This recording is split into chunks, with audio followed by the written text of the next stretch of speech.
കുറുക്കം പോലും കൂവാൻ മടിക്കുന്ന ഒരു രാത്രി. വിജനമായ ഒരു ഗോഡൗൺ. അവിടെ തലകീഴായി കെട്ടുതൂക്കിയിട്ടിരിക്കുന്ന ഒരു പെൺകുട്ടി, മിനി. 3 വയസ്സ്. കൊച്ചുകുട്ടികളെ മാത്രം തട്ടിക്കൊണ്ടുപോകുന്ന ഒരു സീരിയൽ കില്ലർ. വലിച്ചു തുറക്കുന്ന ഷെൽഫ്.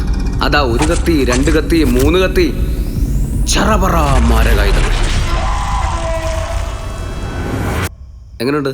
പൊളയല്ലേ? മാമ എനിക്ക് പേടിയാവുന്നു. എന്നാ പറ്റി? പേടിച്ചു പോയോ? അയ്യോ, അടുത്ത ആഴ്ച മാമൻ വേറെ കഥ പറഞ്ഞുതരാം കേട്ടോ. സോംബീസിന്റെ കഥ. സോംബി. എന്താടാ ഇത്? കൊച്ചിനെ ഓർക്കാൻ സൈക്കോ കഥ. അത് പിന്നെ ഒരു വെറൈറ്റിക്ക് ബെസ്റ്റ്. എടാ മണ്ട, എന്താ ചേച്ചി?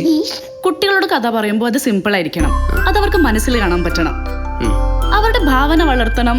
അവർക്കത് ഭാവിയിൽ നല്ലതിനായിരിക്കണം. നമ്മുടെ ലാല സ്റ്റോറീസ് പോലെ. ലാല നിന്റെ വിരൽ തുമ്പത്ത് കിട്ടും.